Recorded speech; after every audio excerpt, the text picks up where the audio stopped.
right, let's make sure our audio and video is good. Everybody's in their proper boxes. Thank God. All Yay! right, guys. I apologize for how long that took. We did have a few tech issues. Like I said, we tried to introduce some new things, and it wasn't working. As it turns out, Zoom is not as free as they claim it to be. So we had to rearrange some cameras last minute. But welcome everybody to our Baldur's Gate Descent into Avernus game here on Tabletop Town, also AKA Tales from the Table, as I call all of our D&D streams. But welcome, good afternoon, good evening, all that stuff, wherever you guys are. I'm glad that you got all join us, and I hope that you join us for our game this evening. So let's go ahead and get started. Where do we start?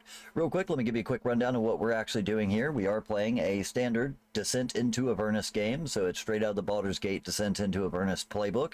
I am making minor alterations, of course, with every campaign you do to fit your characters and the directions that they go, but otherwise I am running it by the book, except for the options that I give you guys. With all of my streams, I really like to make them interactive. That's one of the biggest things that I like to do, is try and make it to where you guys can reach in and touch and mess with things as we play. And the way that I've done that with this stream is by making it interactive through the Ko-Fi shop that we have. If you guys head over to ko-fi.com and head to our shop, ko-fi.com/tabletop down, check out the shop, you'll see that there's a variety of options that you guys can participate in to either add advantages or potions, scrolls, etc. But since this game has so much to do with the Blood War, I decided why not split it right down the middle and let you choose. Do we go for the side of good or side of evil? You guys can buy things for the party or for their enemies. So you guys can either help or hinder the game in any way that you choose to do so. Not only does that help support the channel and keep our lights on, give us the bandwidth that we need so that we can keep this game running, but you know, it also allows you guys to have a little bit of fun and interact with the story itself. So I don't want to spend too much time, but let's go ahead and jump into a quick recap. Our players recently got out of the Dungeon of the Dead 3, where they had met with Mortlock Van Thamper, and he had explained to them that his mother, as well as his two brothers aside him, had been hiring or more or less offering protection to the cultists of Bane, Ball, and Merkel, and they had been hiding out in this underground dungeon beneath the bathhouse owned by Thalamra Vanthamper herself. But they cleared out this dungeon, killed most of the cultist leaders in the city that were hiding out here, and when they came to Mortlock Venthamper, helped him defeat Vaz, an assassin that was amongst those cultists.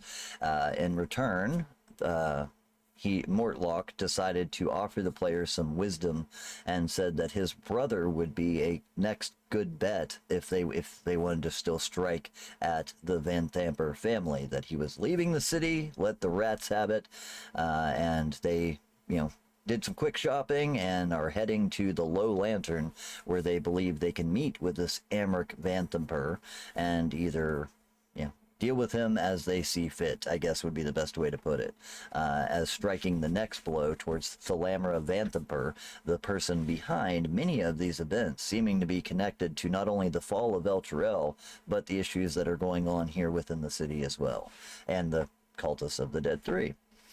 So that's where we left off last week. That's where we'll pick up this week. Real quick, we'll just go around to everybody. Alejandro, if you want to tell us a little bit about your character, just like who you are and what you're playing. Sure thing.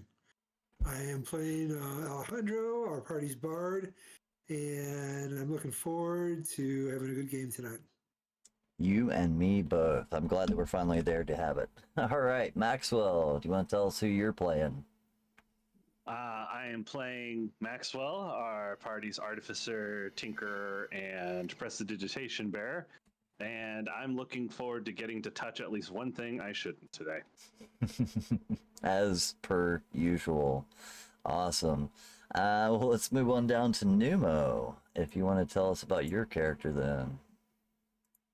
I am Numerousness playing Numo the Clown / Rogue. And I don't have anything witty. He's just kind of there. He's a clown. Yeah, the wit comes with the clownness, right? Yeah. Acrobat contortionist extraordinaire. How about that? Sweet. Yeah, All right. that sounds good.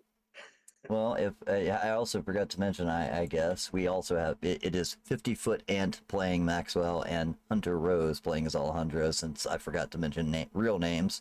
So let's go with Allie playing Serial. If you want to tell us about yourself. I like doing weird things. And I'm the group's cleric. The group's cleric who likes doing weird things. That is Serial summed up very quickly. That would be the best Yeah. way to go about it. Yes. I picked them up when they get in trouble, and yeah. Other than that, I just do weird things because I can. Yeah, you're the one that gets them up when Maxwell. You're the one that gets Maxwell up when he touches things. That makes sense. No, I'll leave that to Paladin. Yeah, that'd be me. I'd like to request a rephrase of that. Too late. All right. Well, last but definitely my not least this week, we'll throw it down to you, Jackal. Who are you playing this week? I am playing as Van Rill, the Watcher Paladin, and looking forward to just slightly be disappointed in half the stuff that these people do. Only Look- half. Yeah, Looking just slightly forward to disappointed. disappointment. Okay, if it's only half, I need to step up my game this week. You know, right? Like, Yeah, right? Yeah, if you I guys, worked hard for that 98%. as you guys, be a disappointment. yeah, as you guys can tell, this is definitely a very serious group playing very serious Dungeons and Dragons. So let's Did you get forget into Numo? it. No, No, we we had got Numo. Numo. Yeah, we did Numo. I missed that. Good Numo. So Yeah, much. he's so short. You just look right over top of him. That's Especially me. Guys, there's a clown in there. I need to shorten my camera. yeah, yeah. Just make it That's- so it's like the top of there we your go, just the eyes. top of your head. You look like Wilson from Tool Time. You know what I mean? Well said. Right. I love it. All right, guys. Well, let's jump into it. So as you guys, I'm gonna kind of not revamp anything that we did last week, but I'm gonna kind of wash away the last thing I said last week, which was that you're approaching the Low Lantern, and give you kind of the opportunity that if you want it. You guys were currently exploring the city, doing some quick shopping at the end of last session. So if you guys want to, you can tell me exactly how it is that you want to proceed from this point forward. Whether you, I think we had kind of handled most of the shopping situation. I know, Sariel, you were working on having a set of mithril armor crafted for you. This way you Yeah. could, I just fucking shoved the mithril to Max and be like, "Hey, can you please make me armor?" Thanks. when you get the chance. Long sigh.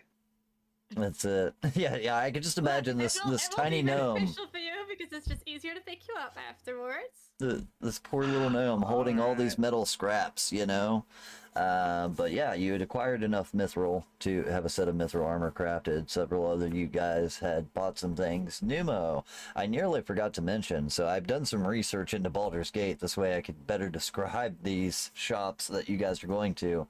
The smoke powder location that you had went to last week was actually a rather sizable place now that I take a look at it. It was a 4-story building with multicolored smoke coming out of the chimney, and the what do you call it? The salesman there was a human mage with mutton chops that had sold you guys some gear, and he would tell you that if you had needed any more smoke powder, that you would have to be put on a waiting list. You're only allowed to buy so much. So apparently that's one thing I need to recap. I realized there was kind of a limitation on how much smoke powder a person's supposed to be able to buy from him, but that's all right. Not a big deal. I think everything else was pretty much good as we had described it, but yeah. Anyway, you guys had finished up had been in the process of your shopping. I'll leave it to you guys where you want to go next. Do you want to head straight to the Low Lantern, or was there anywhere else that you guys needed to visit beforehand? I think the only other thing that we could do is talk to the one lady that we saved, but Lady that the you one say- tiefling. Oh yeah. You know that she was a wine vendor. She supplies. She works as a kind of like a wholesaler for wine here in Baldur's Gate, and serves many of the tap and ale houses here at Baldur's Gate with their beverages. I can't remember her name right off the top of my head, but yeah, she's definitely a character that you could speak with if you chose to.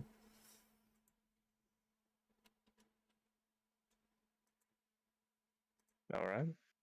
I'm trying to pull up her name while we are talking about it, but yeah, she might be she could potentially be a useful character if you wanted to get any, Talking about info on the ale tiefling houses. lady? Yeah. Vendetta Cross. Vendetta Crest, thank you. Yeah, you beat me to it. But yeah, that is her job essentially, is to supply the local tap houses with their wine. Yep. So that's maybe a in for you if you need to get any information, about certain ale houses or anything like that. So, is there anything else that we need to do currently? Like, I know what besides the little lantern is. That what else do we want to do, guys? Anything? Do we know if she supplies the Low Lantern with any wine? Unless you were to ask her yourselves, you probably wouldn't know that right off the top of your head, but it would be assumed that if she sells wine to many of the, ale houses around town, that the Low Lantern would more than likely be among them.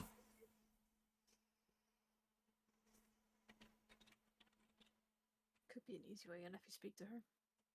Yeah. We could arrange for next time she's doing a delivery and poses delivery people, kind of get a little scouting of the place. Good. He distributes both wine and spirits for the Othun Patriarch family, which you guys had dealt with one of the other Patriarch, the Zalbor's Patriarch, or sorry, Jasso Patriarch family. Yeah. So yeah, the Patriarchs, just as that is essentially just another way of saying noble within the city of Baldur's Gate, and the Othuns are particularly in charge of, their rise to nobility came from selling wines, spirits, and other various things within the city. So yeah, she's a member of that family and would have a lot of nice, a lot of networking ability with the inns, taverns, and tap houses all throughout the city.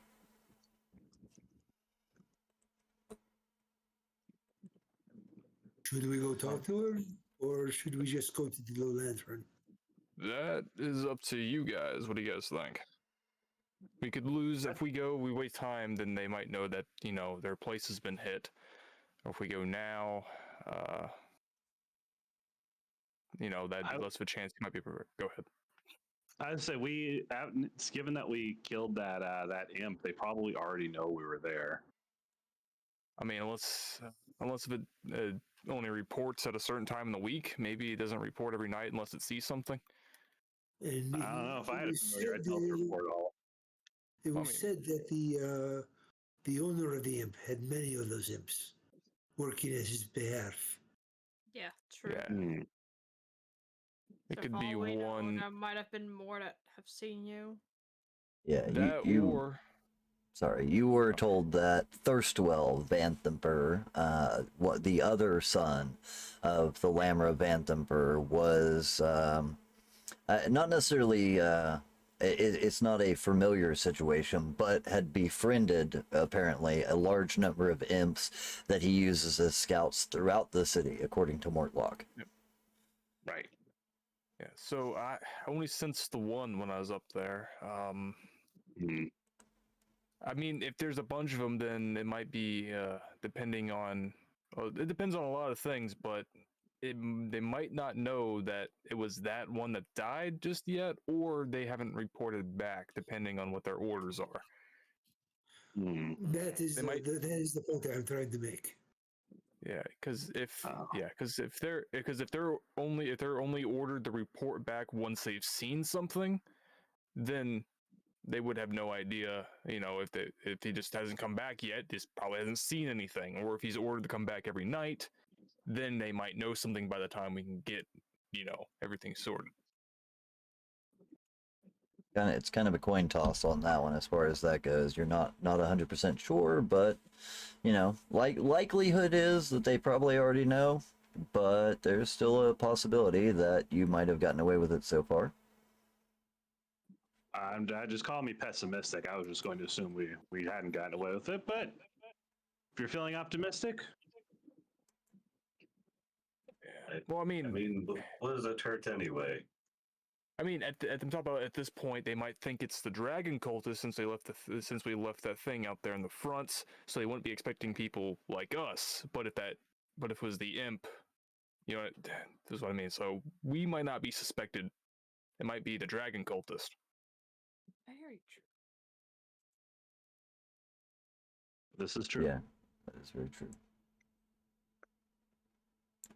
I will leave all of that to your discretion as far as that goes. If we are going to the Low Lantern, why are we going to the Low Lantern? What business do we have there? I understand why we are going there, but what is our story that we are going to give to this vamper? We want a drinker and a loan. The dude loans money, right? He gives out small loans. Mortlock did tell you that he is essentially a loan shark. That he offers loans to many of the downtrodden in need of a couple of bucks. You know what I mean? I guess Mortlock probably even would have told you that he prefers to take advantage of those who have like gambling debts and things. He will offer them a small amount of money, and if they can't pay, then he takes it in other ways. But it's essentially your usual loan shark type behavior. Loans money with a high interest rate, and if the high interest rates aren't paid back, then they perform services or have to trade in goods, etc. So that would be one potential in for you guys. I've got it. We go there and we try to loan him money. I don't think that's. He'll never see it coming. Yeah, that is true, but I don't think it's going to help us in any way. Nobody gives us a reason to be there. We do have that pirate ship we could put up for collateral. True. Actually, that's actually a really good idea. We need to take him hostage to use him as leverage, right? So what if we get that pirate ship? Yeah, what if we get the pirate ship and dock it next to the Low Lantern, and then we can transport.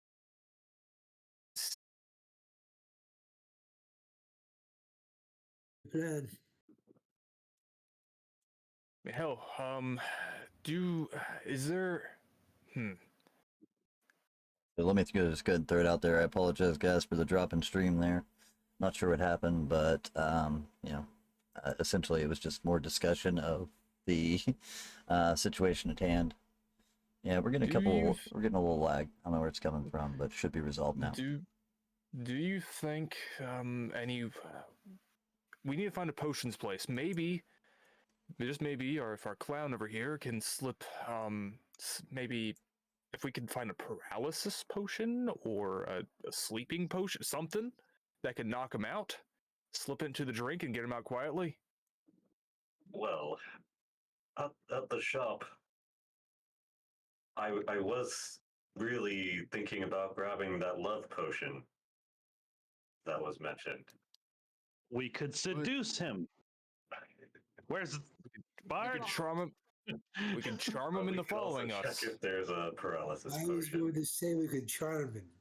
Yeah, we could charm him into following us. I mean, we could set up all of these just in case one doesn't work, then we can trigger the next one, Exactly. We just got to be careful. We don't want to be trying to charm him and seduce him, and just as he agrees and someone starts unbuttoning their shirt, our ship opens fire, screaming "Stand to or be boarded."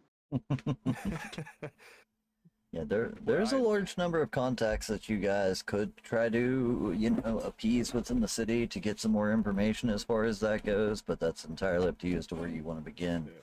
As far as that, all of that. But you do have a ship that is currently in the docks.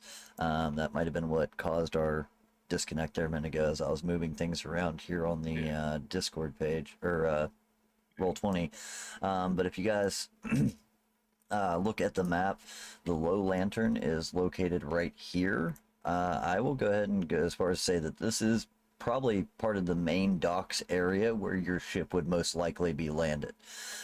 So in specific, Brampton and Cliff Gate area, the Cliff Gate is your primary in and out for those less scrupulous characters. You know what I mean? You're kind of nefarious characters, right? So it's the most likely place where that ship that you acquired was docked. So, if the low lantern is right here, you guys are most likely like right here. So your ship is pretty close, you know what I mean, to that area if that's something you want to utilize. And go ahead. So we should probably check that ship because we haven't taken a look at it yet, and we're just assuming it's seaworthy. Yeah, we can definitely check. And another idea is if it is, everything's all working well. One thing that is very true about pirates is they do love their gold. I mean, we could throw a handful of gold to some of these pirates to cause a scuffle if needed to create a distraction for us also to slip them out.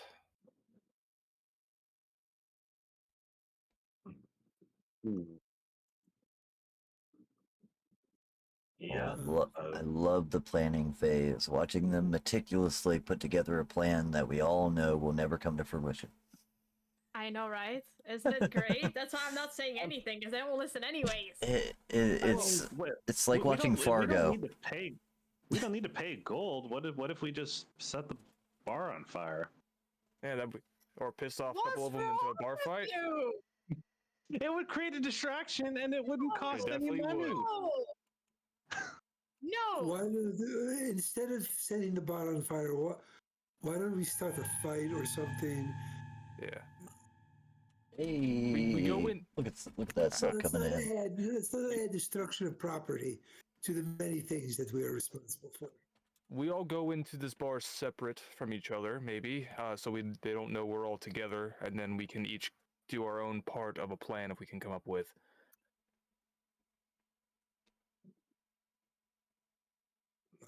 So do you want me to see what potions I can get? Yeah, that might be good if we can get something that would, either make him sleep, paralyze him, or make him follow. I mean, we always can also. I know Alejandro there could probably make him. Probably might be able to charm him. I got a hammer you can hit him in the back of the head with if we can't find a potion. That too. That's another case. So the place that you were talking about in general was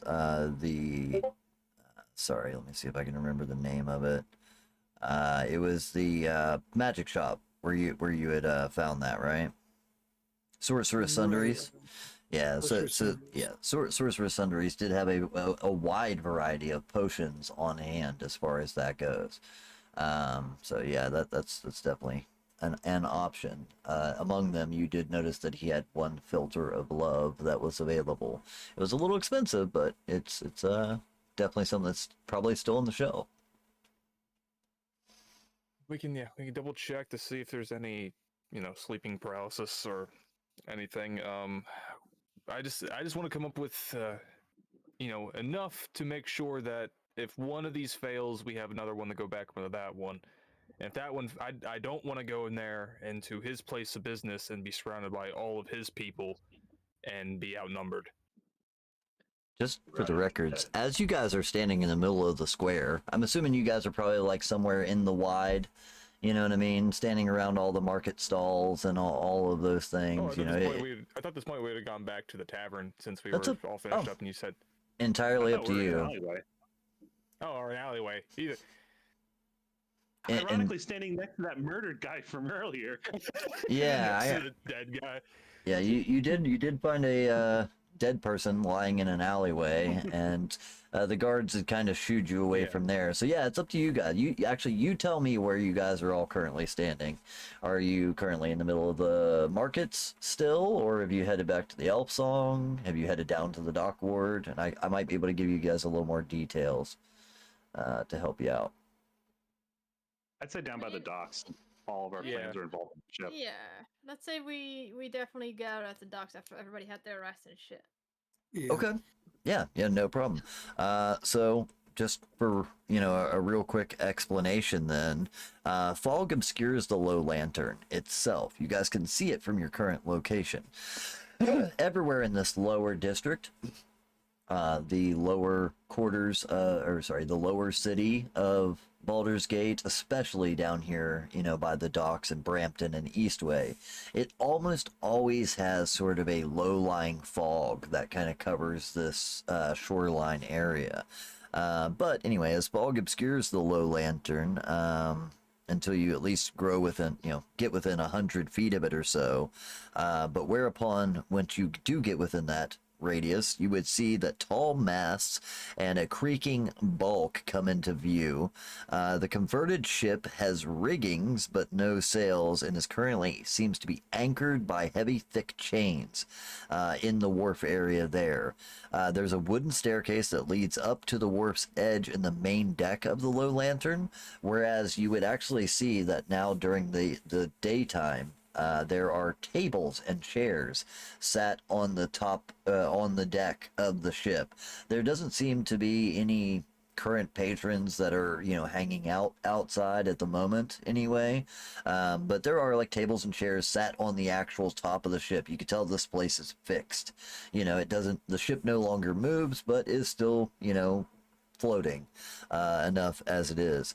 But there is a singular lantern that hangs above it with a creepy or kind of like eerie green light, which you guys have seen in many businesses. A green lantern hanging outside of the business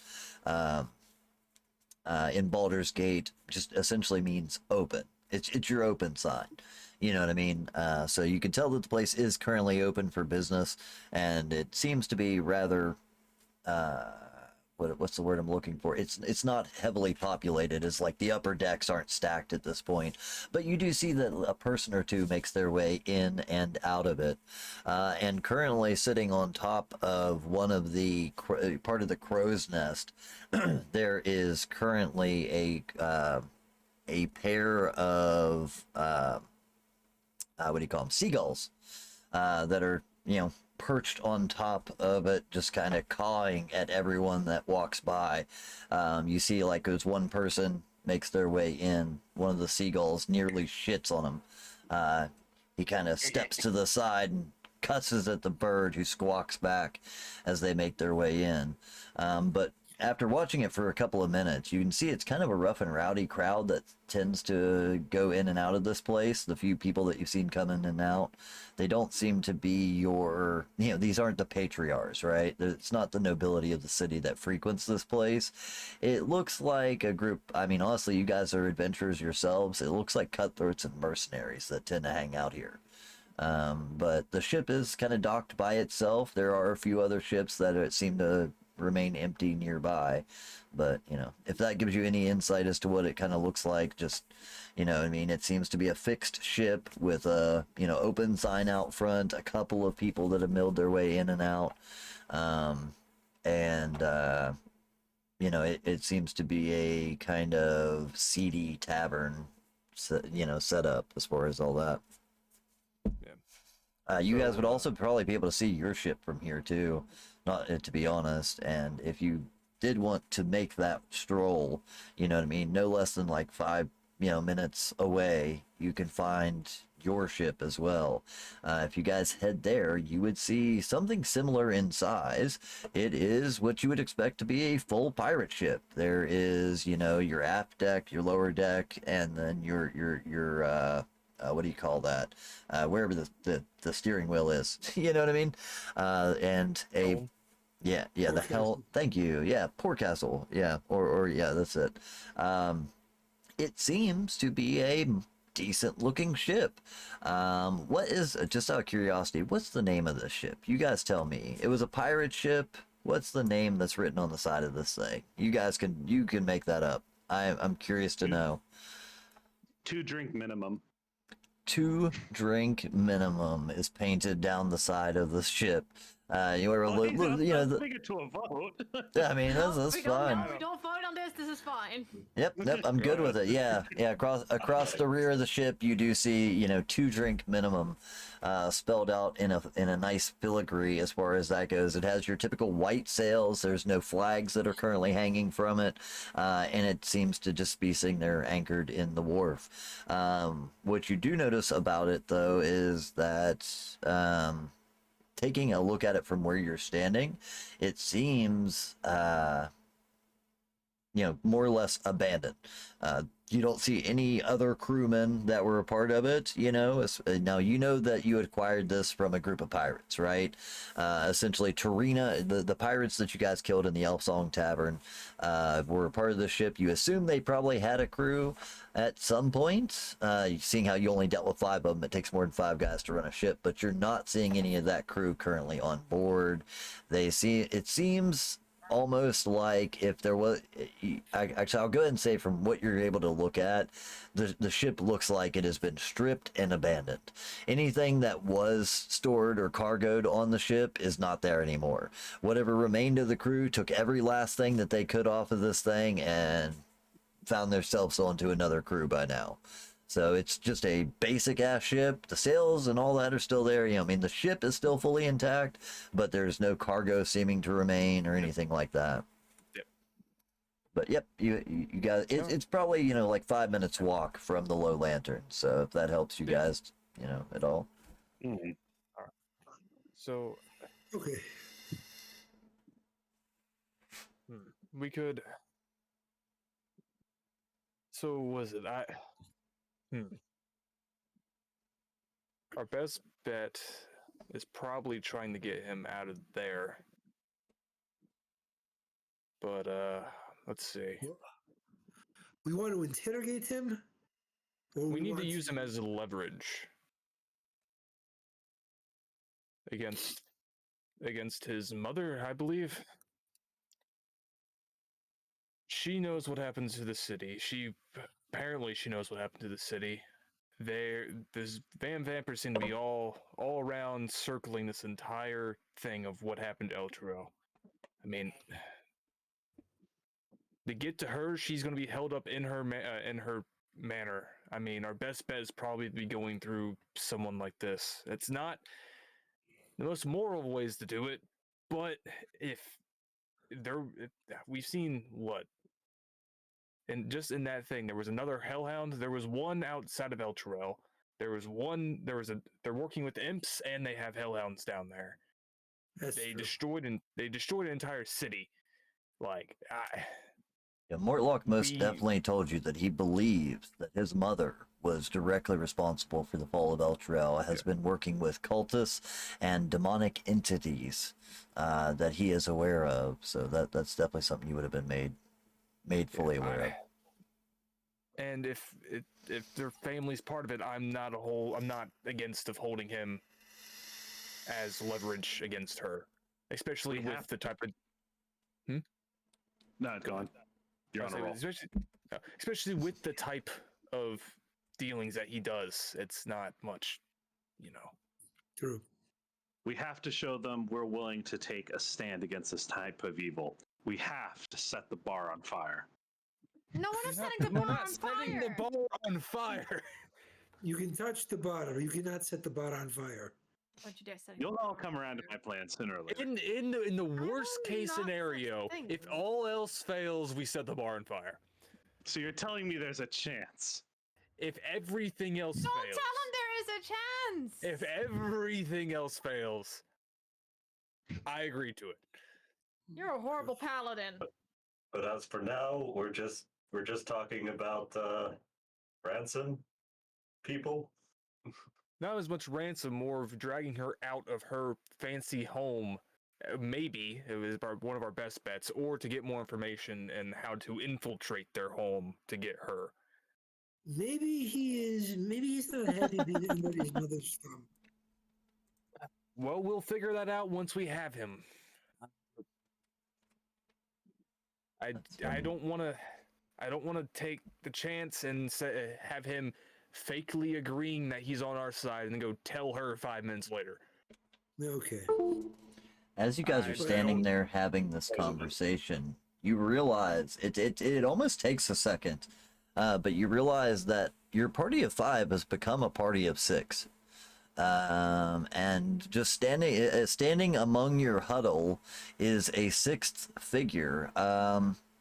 Rather built looking guy, not like rippling huge guy, but slender in the way that he is very, healthy, slender but muscular, wearing a green light tunic, essentially, that is embroidered with flowers and leaves, and actually has some small, like, twigs and branches attached to it, more or less.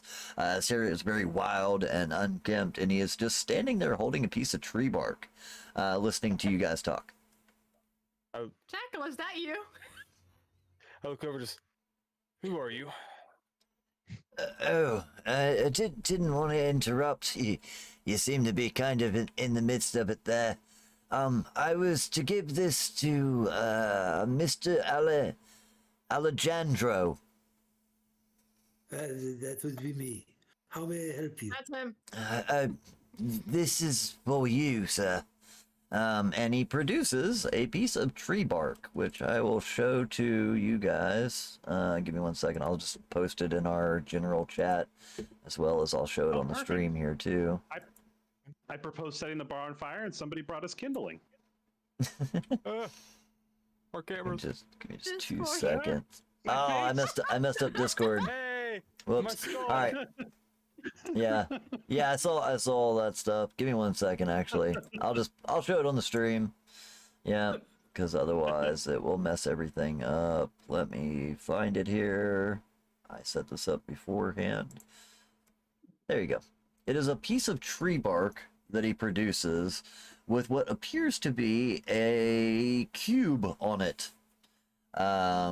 It's just a strange squarish cube, and it seems okay. So as the piece of tree bark, it looks like it's almost like curled in a way, like those branches that, or the bark that kind of peels off of a tree, and on the inside of it you see a red sticky sap that produces this image. It looks like it was drawn on there in this sap, or almost stained into the wood itself. It's not been drawn on top of it or any of that stuff. I want to. But yeah, if you guys are looking at the stream, you'll see what it looks like. Yeah, I want to try to read him the best I can, like see what his, like, if there's like how his demeanor is at the moment. The stranger that gave it to us. Go ahead. He seems to the best description that I could give is shaggy on steroids. He seems like a very mellow, calm individual with long, scraggly hair, but, of course, a little bit more muscular and dressed in a very druidic fashion. You know what I mean? The green, flowered and vined, outfit that's covered with embroidery, but then, also, on the sleeves, there's actually a couple of leaves that have been affixed to it. But he seems to be very casual, and as soon as, more or less, he hands over the piece of tree bark to Alejandro, he simply says, the drawing tree wanted you to have this. I hope it serves you well. I don't know what it means, but it was given to me by the tree. Have a nice day. And just turns to walk away and leave. The picture of the box on the tree bark. Can I interact with it?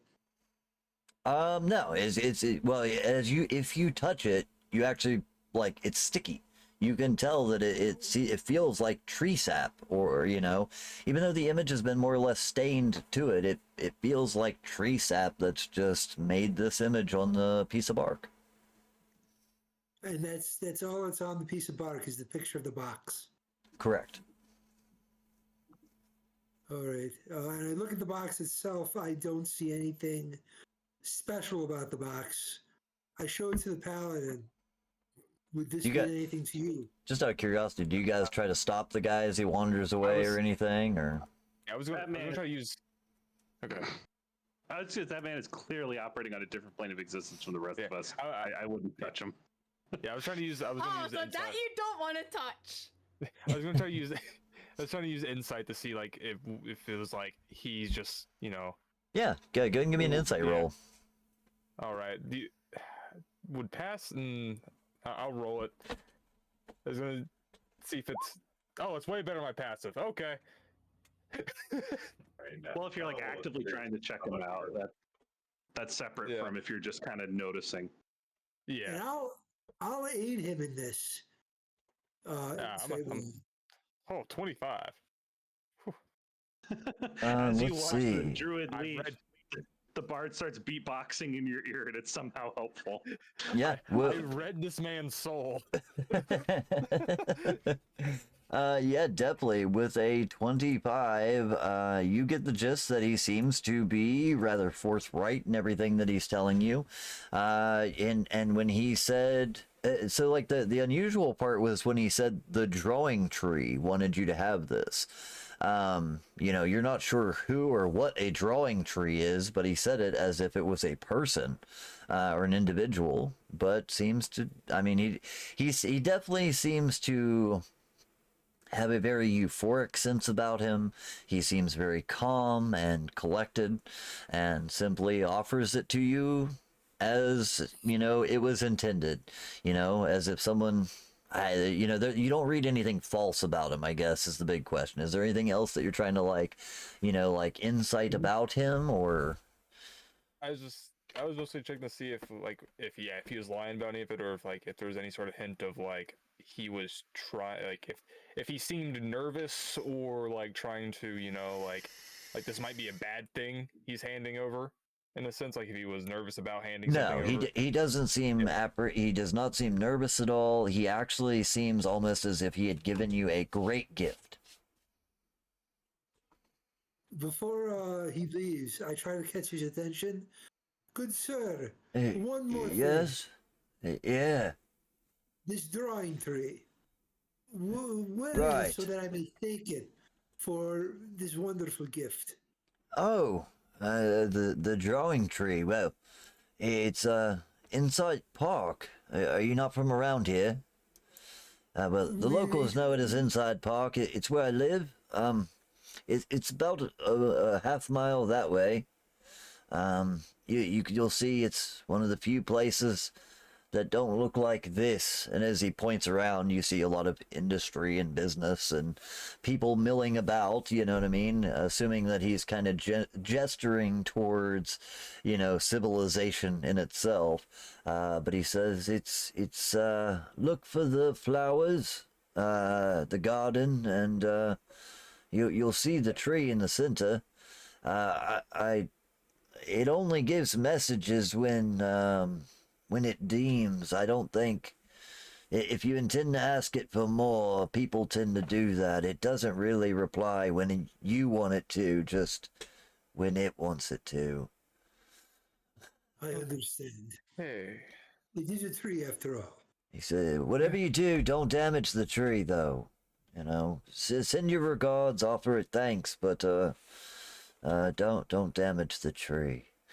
He just kind of looks at you with a real serious, intent look. I would never think of hurting a tree. Fair enough. You're definitely an unusual bit. Yeah, insight? No, I said I incited the soul of the man of the insight tree. yeah, right. Yeah, so what he directs you to is Insight Park, which if you guys, had, I don't think anybody's really, talked to anyone about it or anything. But Insight Park is located right there on your maps. It's not too far from where you're currently located.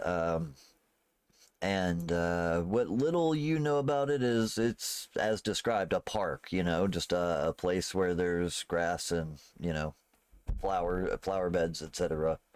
You know, it's from what little you guys have probably heard of it. The homeless man who lives at the park says that a tree told them to give us a piece of wood that's really sticky. Yes, precisely. That is such a How do we cool way of incorporate saying that? that. Thank you. All right. You're welcome. How do we incorporate this into our plan at the most fundamental level? We don't. Actually, speaking of which, yeah, Maxwell and was it Serial? Come over here. Do you either of you recognize what this box is that's drawn on here? Does it look familiar to either of you? If you guys want to give me investigation checks. Yeah, DM, does it look familiar to us? Yeah, if you guys want to give investigation checks.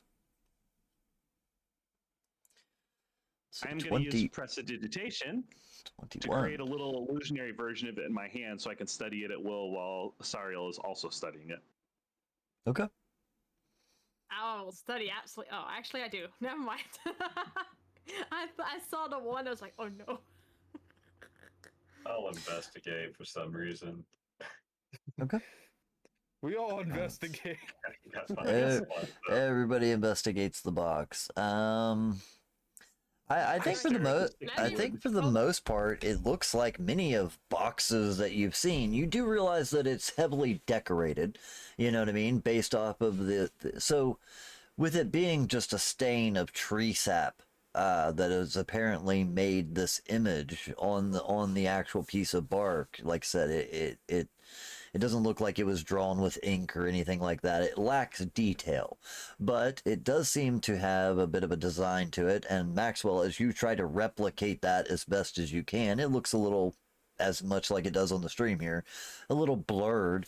You know, trying to replicate it, but it looks like it has intricacies to it. You guys have seen dice. It doesn't really look like a dice. It doesn't really look like a crate. It's probably not something that, it's definitely nothing that you've seen before, as far as that goes, but you would almost kind of get the sense of maybe like, you know, from the decorations or ornamentations on it, it would either be something like a magical item, or potentially, man, I can't really think of anything else that it would seem like to you. You know what I mean? You know, maybe at best a highly decorative child's toy. You know what I mean? But no, you definitely don't recognize it from anything that you've ever seen previous to this, as far as that goes.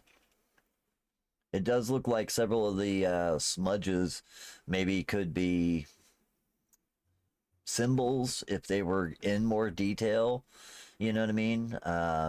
But you're not 100% sure. It doesn't give enough detail to offer. Say I'm gonna wrap it in paper and stow it in my pack. Okay. But you have paper? What's that? Do you have ink as well? Yes. Could I borrow it for a second? Sure. I'm going to use this borrowed ink, quill, and paper to create as best I can an exact replica of the drawing on a piece of paper. Give me a performance check. Let's see how well you can draw. Oh God. Are you sure, Coach? Could I maybe make it a sleight of hand or a medicine check? Sleight of hand would also work. For a replication, yeah, I think sleight of hand would be fine. Yeah, it looks just like it does on the tree bark, you know, except for now in black and white. So I then return them both and say, all right, now if someone were to accidentally use this piece of bark for kindling in a bar, we now have a copy. You're not going to burn down the bar. Okay. Never say never. I say if a tree in a place called the Insight Park gave us that, we probably should be looking out to see if that's anywhere in our near future. The I don't know. question is, we can go after or we can go now. Let's finalize our plan, and I don't think the tree's gonna offer us information. I mean, we're gonna set the bar on fire. We're not gonna set the bar on fire unless it's necessary. Look, we've been standing here. We had an old man creep let's up on final- us because we're too busy. So we Yeah, better okay, let's get going. let's finalize our plan. So let's see. Alejandro, you're probably the best at distracting people, right? Out of all of us. You and Numo, but I What mean would you Numo. like me to do? Let's say whatever is about to go down of us trying to get him out of there, if you can play music to try to distract the crowds of people onto you and away from us. Do you want me to try and charm him, or are you going to use the potion? We'll figure out if we can get a potion that will work for this. That's our first step right after this. But Maxwell offers a hammer again. we could use the hammer, but let's see. Let's see. Yeah, let's see if we can find. We also have manacles now. That we got from the was it the place down there. We can lock his arms and legs up if needed. But I'd say let's go see if we can find a potion that's either will make him sleep, paralyze him, or charm him some way. Okay. And then if we can do that. If we can find one, if we can get one of those three things, then we can continue with the figure out what we're gonna do next. All right. So, how about I'll hang out here. I'll keep an eye on the ship, the lantern, the low lantern, and you guys will get the potion. Sounds good. All right. Took me some work, but I was finally able to get it over to your to the Discord, so you guys have an image of it. All right. So yeah, so we're gonna go look for the potion, I think, to see if we can find either that filter of love or maybe another potion that will either paralyze them or. Okay. Yeah, I'm assuming you guys head to Sorceress Sundries. Yeah. I'm going does to it- stay at Okay. the in sight of the low lantern, and I'm going to busk to try Okay. to make some money and to keep an eye on the ship. Yeah, absolutely. So let me go ahead and get a performance check for you. So first off, we'll see how well you busk. You know what I mean? See if you make a couple of bucks while you're at this. Sure thing. And then also we'll have you do a perception check as well when you're done with that. To Now, see. my performance is one of those ones I get an automatic 10 on. Oh, okay, cool. If If it's lower than, you get an automatic 10. Oh, either way, Yeah, absolutely 145. incredible performance. You begin drawing a crowd. So go ahead and make your perception check. I'll set the difficulty based on the crowd size. It might be a little bit more difficult because you've done so well, but either way, we'll see how much how well you can pay attention to the ship. 17? You're able to keep a pretty good eye on it, you know what I mean? You do start to draw a crowd. Dock workers and people milling about, merchants that you see that are traveling through. There's a lot of people boarding and onboarding and offboarding ships here. You know, in the dock area, you know, between industrial workers that are moving things in and out of ships, as well as, you know, general travelers and things. But yeah, you start to draw a crowd. You end up making a little bit of money. Let me go ahead and roll a die here. You know what? We're going to give you a full ass D20. You make 50 gold during this process. Nice. Yeah, it's a hell of a performance. So I just rolled a full D100. So you end up making like 50 gold in the process that fills a hat or loot case, maybe, depending on what you have sitting out there. But as you keep an eye on the lantern, I'll make mention if anything seems to be of import once we get back from dealing with these guys. Does everyone else go to the Sorceress Sundries location, or do you guys go different places? Okay. No, I'm just chilling. I'll head with Maxwell. All right. And Maxwell, Vanril, Numo. Yep. Awesome. Okay. Hey, Grimwood Games. Thank you so much for the follow. Super appreciate that. And Serial, you said you're just chilling, so does that mean you're staying here Yeah, with. I'm listening to the music. I'm okay. Okay, yeah. You stand there in the crowd. Is there anything that you're trying to do during that time? I keep my eye open for any people person that stands out. Okay, sounds good. That you can do. All right, go ahead and give me a perception check for yourself as well, and we'll deal with the guys that are doing sorcerer sundries, and we'll come back to it once we're done there. This way, it covers the amount of time that you guys spent there. The rest of you head over to sorcerer sundries. Yeah, you end up getting so caught up in the music. Yeah, I'm blinded by the music, man. It's okay. You've seen Alejandro perform before, but he's putting in some work. Yeah, I mean, there's almost an enchanting sense as it goes through it. It's very good. Hey, thank you so much for the raid, guys. Appreciate it. Grimwood, appreciate you, man. Let me go ahead and give you a shout out here real quick.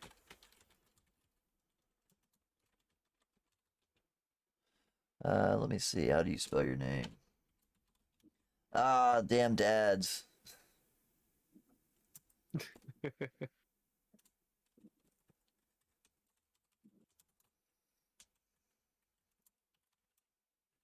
Oh no.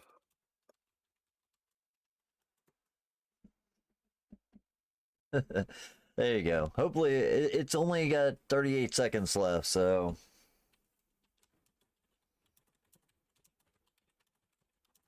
There we go. Thank you guys so much for the raid, though. I really appreciate it. Here in 30 seconds, I'll give you guys more of a formal thank you.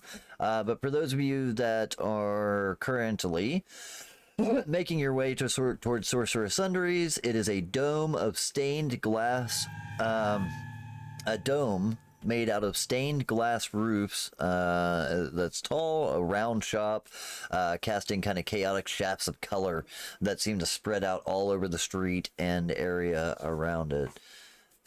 There we go. The ad should be over. It says the ad breaks over. Your community is back. Thank you guys so much for raiding in. I really, really appreciate it. Welcome, everybody. I hope you guys enjoy the game.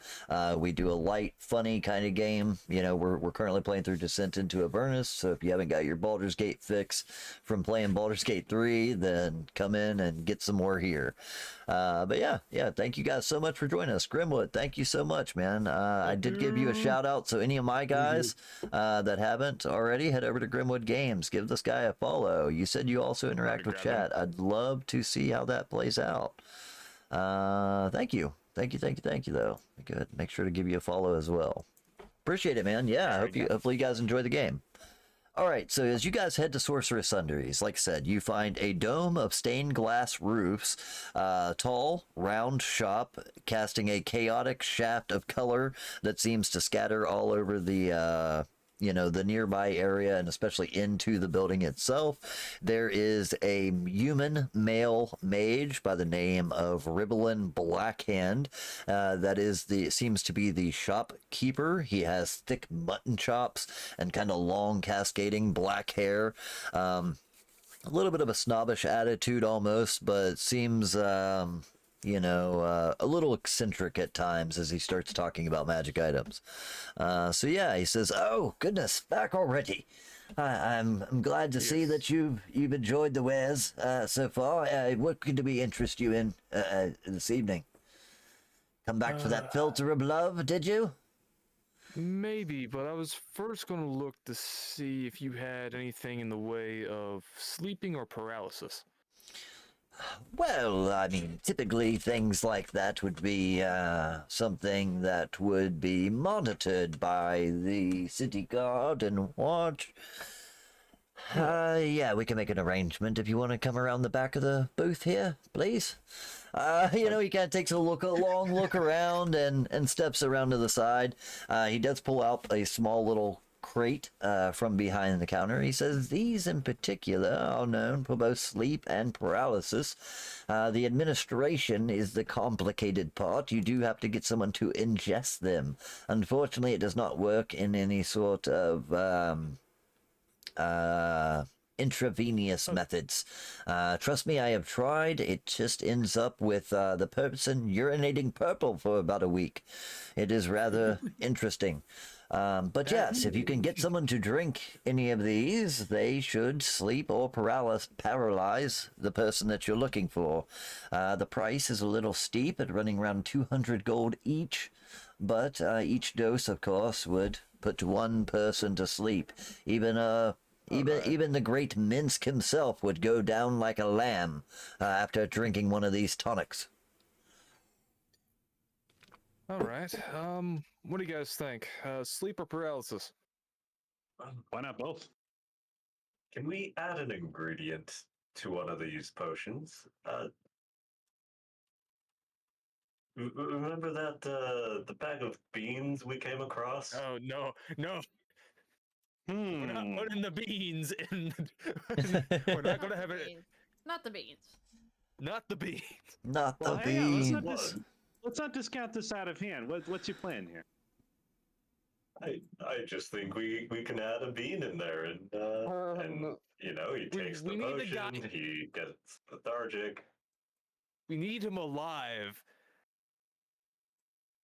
Yeah, I mean, it's all fun and games until he erupts a vinegar geyser out of his mouth. That or where he starts- drinks the bean and he turns into a 90-foot pyramid.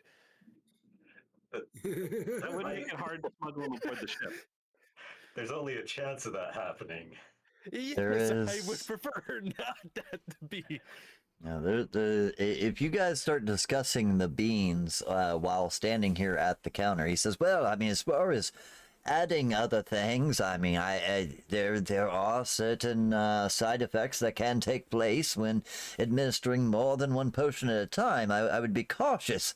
You don't want to end up killing anyone. I don't know what you mean about pyramids, but that doesn't sound pleasant, especially not something that you want no, it does protruding not. from your stomach.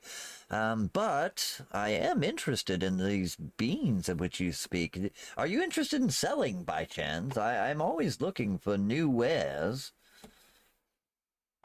Sadly, we need all the beans that we got for the we need 'em. campfire meal tonight. Yeah. We need the Oh, beans. well, you can't blame a guy for trying, but just for future records, if you come across any magical or enchanted artifacts, I am always in the market to buy some new goods. I can usually pay a pretty penny. As far as that goes, he seems interested. I say paralysis is our best bet. Sleeping and we move him around, he might wake up easily.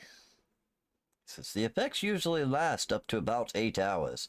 So whatever person you plan on using this on, not that I know anything about that, will go to sleep for quite some time. Also, if anyone asks where you purchased it, make it the other guy here. across town.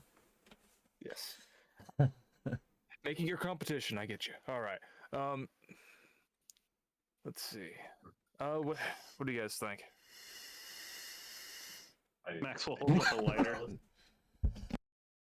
We're not going to set the place on fire. We don't know. No. No, I was gonna say we offer him a cigar first. Just imagine if this is what this dude sees though. He sees one dude dressed in like plate armor and like helm symbols. Like there's like helm symbologia all over him and a tabard and all sorts like that, just arguing with the gnome. With a heavily armored child with a lighter. Yeah. And then one with the Right. clown. Yeah. Might We're stand not out a setting little the bit. place on fire. All right. I'm gonna set You the actually fire. see a guy lean down from one of the upper floors in this building, kind of hangs off the catwalk. He is a tall, skinny, kind of goofy looking guy, a little gangly in a way, and he wears a big floppy hat that just kind of like hangs down on all sides, and says, "Did somebody say they need a scroll of fire down there?" No, we don't need the scroll. No. But firewall, fireball, or just create no. bonfire. Keep all those away from us, please. Excuse me, that there's Gilligan. He's my apprentice. He's a bit clumsy around some of the items, so be careful. All right. Make it we'll make it a sleep. It's we're not trying to hurt him. But, We're not. We're talking right. about the hammer. Yeah, he currently has a bottle of each sitting there. If either one that you wish, or both if you're in the market, they are available for sale. Simply let me know. I can even gift wrap it if you enjoy. So, you know what? Paralysis will make sure he can't do anything. If we I don't. Would if he gets bumped really hard into like a door frame, would that wake him up?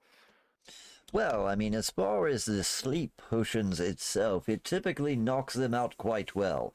Minor shakes or tremors may not wake a person, but any severe thuds or slams would.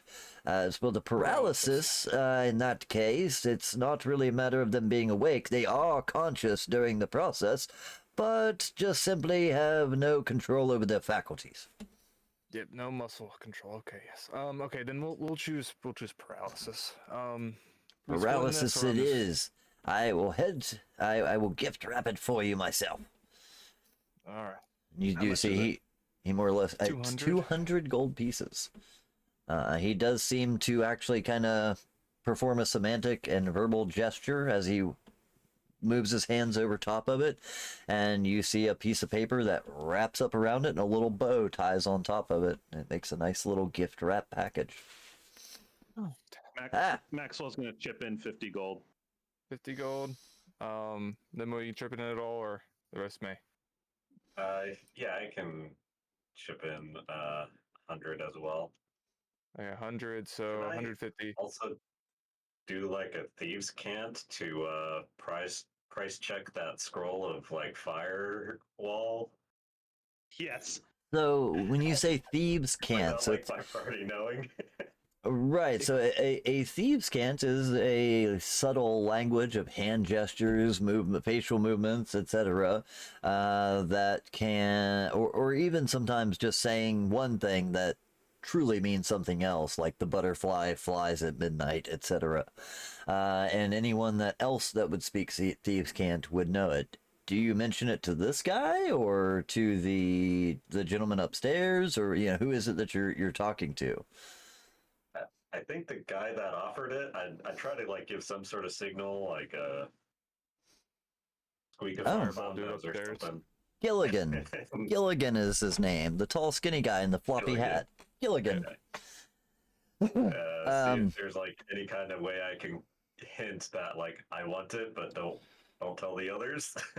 Absolutely. So, very interesting enough, as you do perform your subtle gestures towards this individual, they perform them back in a way of saying that can be arranged. Let's see. So what spell is it that you are specifically looking for? Because spell scrolls get more pricey based on the actual spell itself. Something hopefully under like 150. Okay, let me pull up thing here.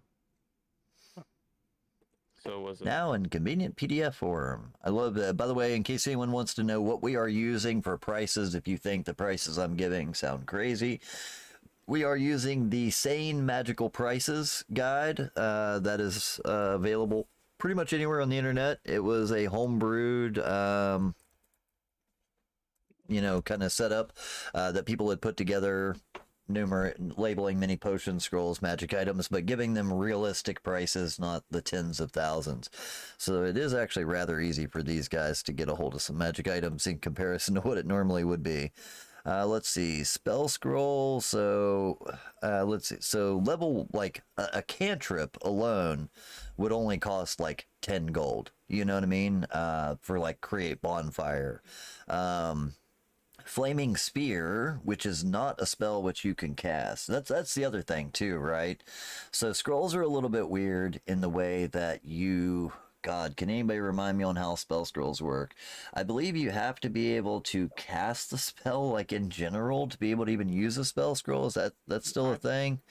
I'm not too particular on that shit. You know what? Yeah, if it's on a scroll, I am going to allow you to use it. I'm just making that as a homebrew rule now, a house rule now.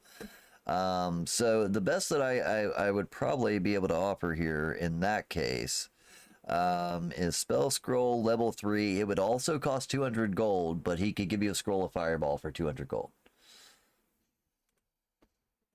If you were looking to spend a little less, 150 you said. Let's see, a level 2 is 120, but I'm trying to think of a level 2 fire spell. I would just have to do some trading. Scorching Ray? That's what it is. Yeah, if it's a level that which you can cast it for free. That's right. But let me take a look here. All 5e fire spells. So I got a list of them here. Second level, you got Agonizer's Scorcher, Dragon's Breath, which will allow you to actually breathe fire, Flame Blade, Flaming Spear, Heat Metal, or Scorching Ray. Yeah, who has our 2 potions of fire breathing? I just realized. Dragon's Breath. Somebody did have some of those. That is true. We have 2 of those. It's one of you guys, because I don't have him. I'd say it's not me. I would like one. I'll definitely take one. I remember you guys picking up some potions of fire breath in the Dungeon of the Dead 3, but I don't think I think you guys just were all like putting them in a pool at that point. Max, if you want to, you could say they're just in your bag of holding. You know, sure. This way we don't have to decide who actually is currently holding it at the moment. Yeah. Yeah, but as far Potion as like potion of fire breathing, I believe it's something like that. Dragon's Breath or something. Yeah, Dragon's Breath is the name of the spell. How much is the Dragon's Breath then? So Dragon's Breath, let's see. Let me actually pull up the actual spell here if I can. Dragon's Breath. So, Dragon's Breath spell. You touch one willing creature and empower it to spew magical energy from its mouth. It's a 15-foot cone that does 3d6 fire damage. Because it's a second level spell, it would be 120 gold pieces. You do have 2 potions. You do have 2 potions of that, but you know, if you're wanting to have one on the slide, that would be an option. You know, the anything. So for 120, you could get Agnazar's Scorcher, Dragon's Breath, Flame Blade, Flaming Spear, Heat Metal, or Scorching Ray. All those are the fire spells in that range. Let me see here. No worries. By the way, while he's looking that up, one of those at that price. Okay, yeah. I'll go ahead and let me just go ahead and I'm gonna send you a list of them. Copy and paste. I'm gonna paste it right into our general chat. This is a list of all the ones that you could get. This way you can look them up. Just pick which one that you want, and we'll say that you have it. The individual Gilligan who replied to you in Thieves' Cant, which does give you some idea of his background, maybe a little bit. Would subtly slide the scroll to you in a very unnoticeable way while also taking the money from your hand at the same time. You see that he simply shakes it once to weigh it more or less in his hand, nods in approval, and slips it into his pocket. Just by feeling the amount of gold that he is holding, he knows exactly how much you have handed him, and slides it into a pocket on the low. But you have that at your disposal. While you're doing that, does anyone else grab anything from this shop? No. Okay. No, that's I can think of. No. Cool. All right. Well, after a couple of minutes, your potion has been gift wrapped, placed to you. He says again, keep in mind you didn't get it here, but if you do come across any other magical accoutrement, I am always happy to pay top dollar for any magical items. I'm always looking to expand my wares. There's only so many of them in the world, so try to collect those which I can. Fair enough. Thank you so much for your help. Anytime. It's my pleasure. All right. Tips his head, nods in approval, and makes his way out the door. Let me see here. I gotta take a quick look at you guys' character sheets while I'm thinking about it. Let's see. Sorry, guys. Give me just 2 seconds here.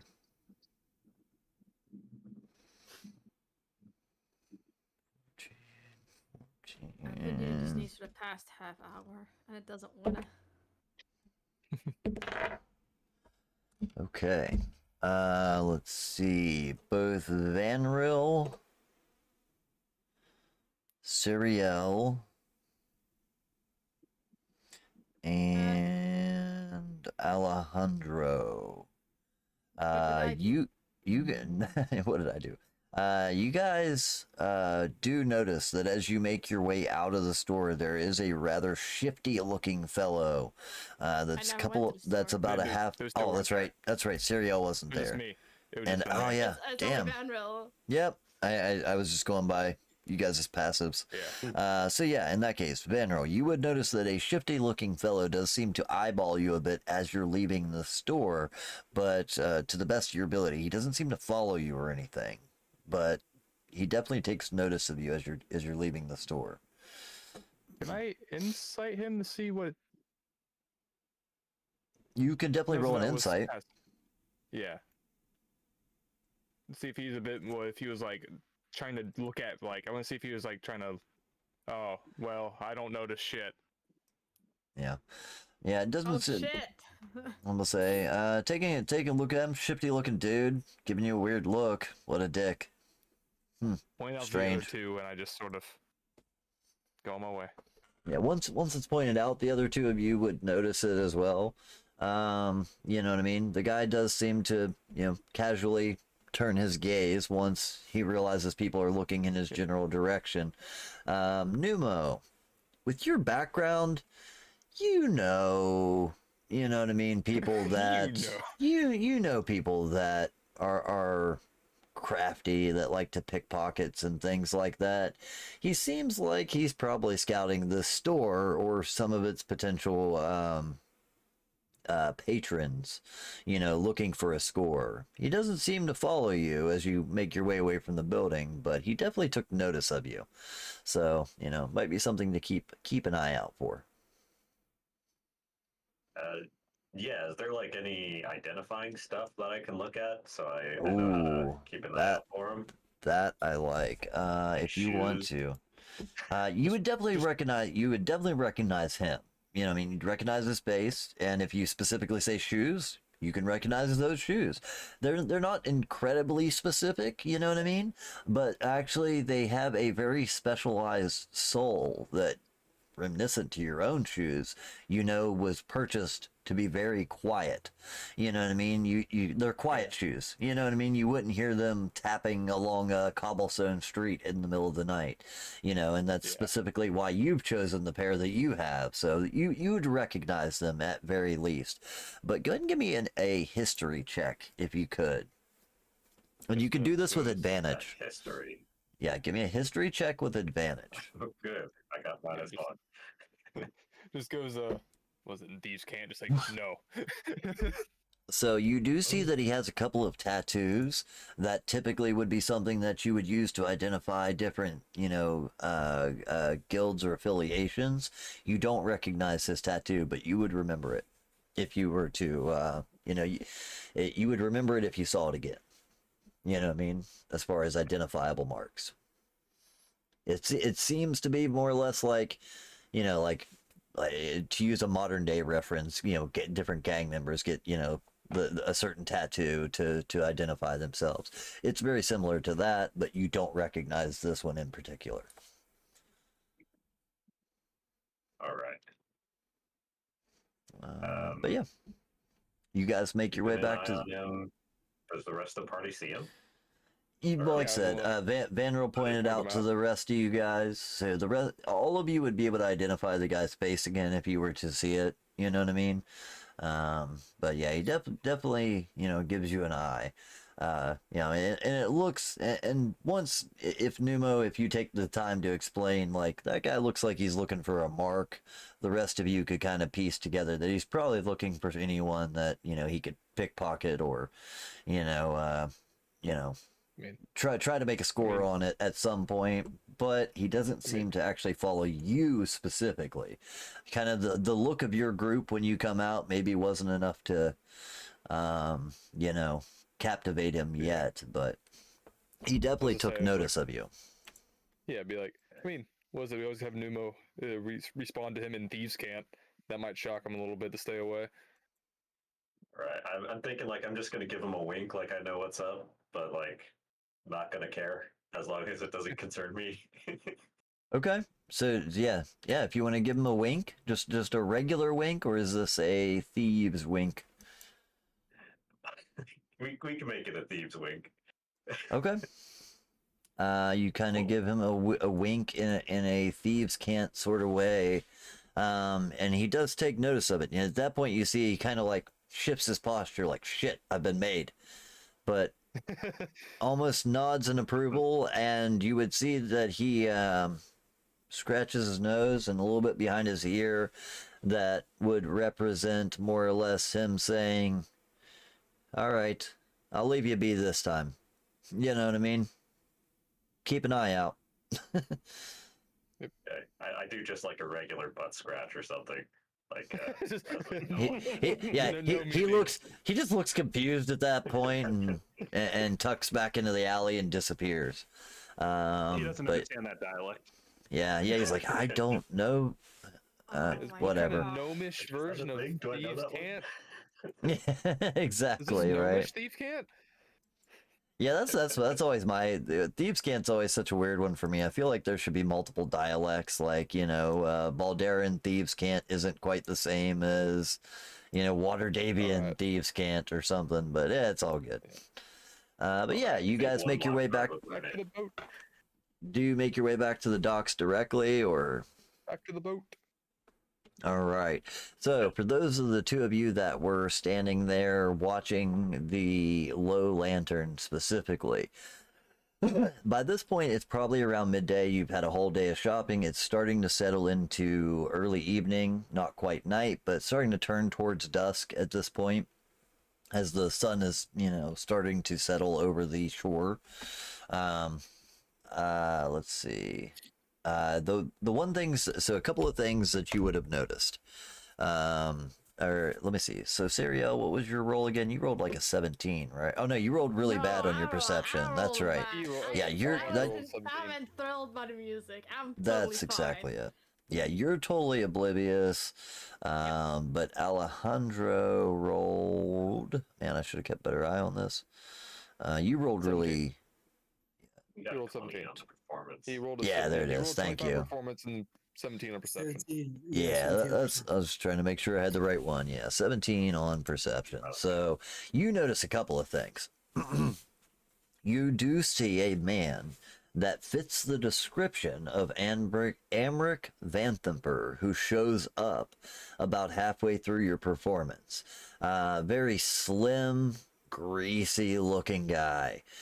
His hair is very slicked back with that like oily sheen of a real dirtball type of character, and he is accompanied by two individuals that seem to be standing directly, flanking but just behind him, as if they were bodyguards.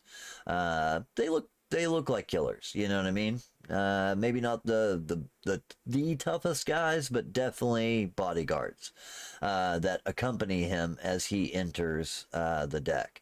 He takes a look around, a little bit almost suspiciously. Or sorry, the bouncers, or bodyguards, almost kind of look around suspiciously. Amric seems completely oblivious, as if he is too important to care if anyone's trying to kill him. That's what these guys are for. As he makes his way into the low lantern itself. You notice something else with a 17. As you're standing there, you watch as one of those seagulls that nearly shat on the guy before eats another, or not eats specifically, but another seagull flies up and lands next to him, and the first seagull just starts pecking it to death. Between the two of the seagulls that were there, they kill this thing and it drops to the deck of the floor, and you realize that there's like 3 other dead seagulls laying down there. These are very territorial seagulls, apparently. But yeah, one of them tries to land next to him and just gives him a squawk like, "Hey, what's up, guys?" And they proceed to peck it to death. And it plummets and lands on the deck. At some point, you would actually probably see a woman that walks out and begins kind of laying tablecloths across the tables and chairs that are up there, preparing for the evening, as a few more patrons do begin to file in, and some of them do sit on top of the deck. And as she's there, she kind of sees the dead birds and kicks them into the water off of the ship, and looks up, shakes her fist at the 2 birds that are up there, and goes back inside. Interesting. But yeah, yep, that's what you would have noticed about it. Around that time, you guys come back to see a small crowd gathered around your bard. Your cleric is dancing. You know what I mean? Like, she's real into the groove. She's completely oblivious to the entire world. She doesn't even hear you come back. Yeah.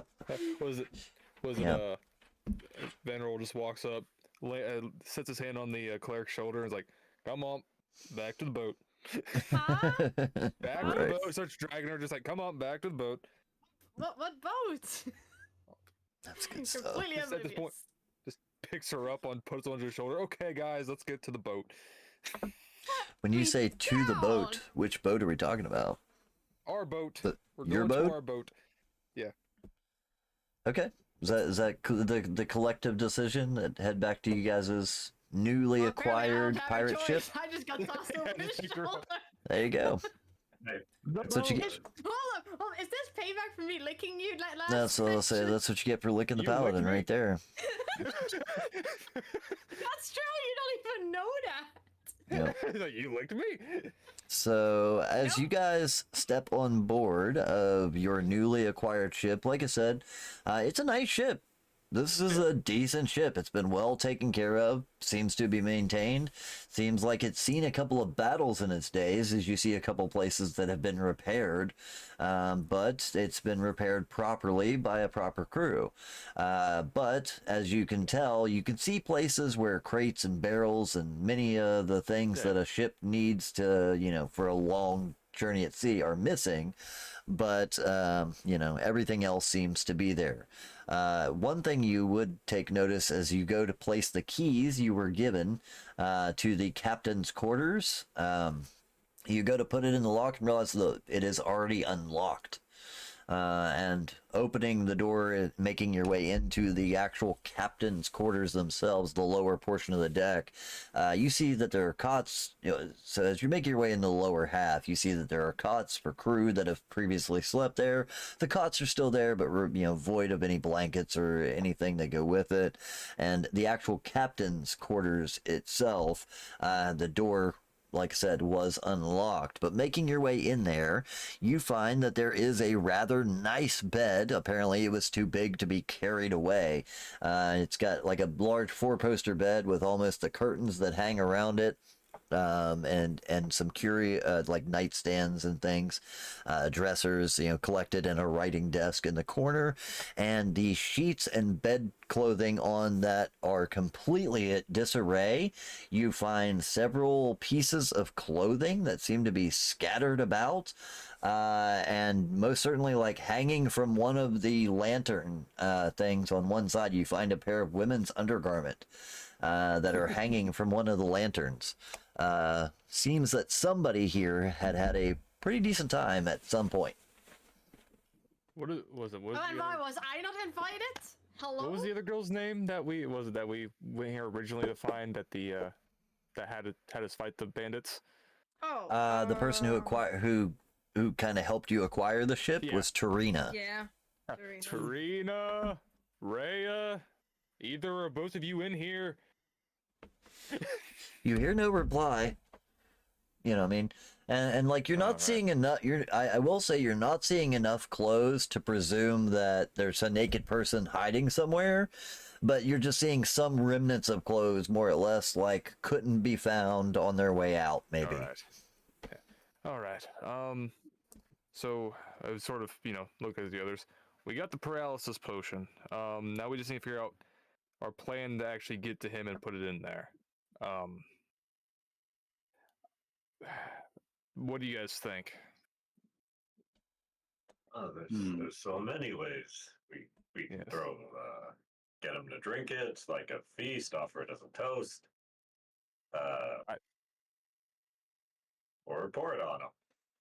Well, I don't know if pouring on is going to work that well. I'd say our best bet is to have Alejandro distract the main part of the crowd and maybe his bodyguards, if possible, with music. I can do that. Yes. Probably Numo will be our best bet at actually slipping it into his drink so he'll drink it. One of us could pretend to, be wanting him to get money from him, and could try to, go into the back room, have a conversation with him about the money, if he does have a separate room for that, so to say, and then that's where it could be slipped in there, and could do it that way. Does the potion have to be drunk? Yes, has to be ingested. Yes, it has to be ingested. Yes, that was what. Rub it in the skin, maybe. That was what the individual had told you, was that it needed to be imbibed. It wouldn't work on like a bladed weapon or a dart. Yeah. I could walk up to him and force his mouth open and shove it down his throat. That could work, but it would be a little bit louder than what we're wanting to do anyways. Or at least what we should do. So I'd say Numo's our best bet for getting it into his drink. I cannot. I would say my best thing is, if the worst case scenario is either trying to distract the guards the best I can, or body block anyone as you guys try to carry him out. Okay. And I can get something raucous started in the main room. Yep. With my plane, hopefully. Yep. You cause that distraction. Let's see. Maxwell, do you have anything that could help? What do you think? I hold up the lighter jokingly before thinking for a second. Well, not directly. I mean, I can make the potion taste like anything you want. So we can make it taste like whatever he's drinking. Whatever. Exactly. So he at least wouldn't notice any change in the drink itself. Yeah. All right, we could do that. Cyril, you have any ideas? Go ahead. I'm just once he ingests the potion, doesn't matter. Like, he'll know that we poisoned him, right? Oh yeah. Once he ingests it, he's sort of, bleh. But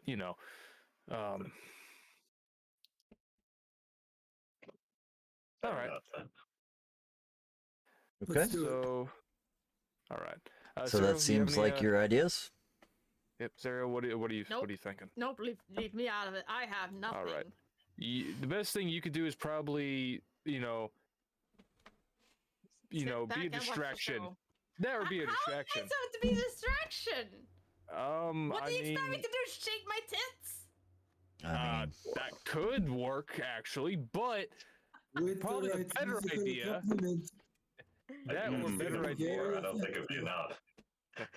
That, or if you were, quote unquote drunk and you stumble around you stumble into one of the guards or one of his bodyguards like that and distracting them while we're trying to get them out, or causing something else if no one of us can accomplish it as a backup. Just the more chaos we can, bring around his bodyguards to make sure that, they're not being as close attention to him as we can, will be our best bet. That is definitely all within the realm of possibility. But I tell you what, since it is currently 10:40 something right now, this is a great chance for us to go ahead and grab our quick break. I know we started a little bit late. We're going to go probably like 20-30 minutes over tonight just because we did start a little bit late, but a great chance for us to go ahead and grab our break while we're at it. That might also give you guys a couple of minutes to plan behind the scenes what you guys want to do once you make your way in to the actual low lantern itself. So real quick, guys, we're going to go ahead and take a quick 15-minute break. It's by the time I'm done giving this speech, it'll probably be about 10:45. So we'll come right back around 11. We'll go to 11, or sorry, it'll be right around 11. We'll go to 12:30. So this is a great chance for me to remind everybody, as I just did in the chat, if you want to make an impact on the game as well as supporting the stream so that we can continue to do these streams, head to the Ko-Fi shop, ko-fi.com/tabletop down. Head to our shop. You'll see character portraits of each character that you could buy advantages for. Those advantage tokens are things that they can stash away for whenever they need them and spend them as they see fit. Or even the players can even use those against me, more or less, to cause disadvantage on one of my rolls if they so choose. And there's also a variety of other things, such as potions and scrolls, or even allies that can be called in for the good or the evil. You know, who do you serve, good or evil? Pick your side of the blood war and participate and help out our game in a lot of ways. You know, not only does it make a cool impact on the game and add a lot of fun and levity to the game, but it really does help support the stream. Every dollar goes a long way. If you guys haven't already, make sure to follow the channel, and for those of you that watch these episodes, subscribe. Who wants to watch those pesky ads?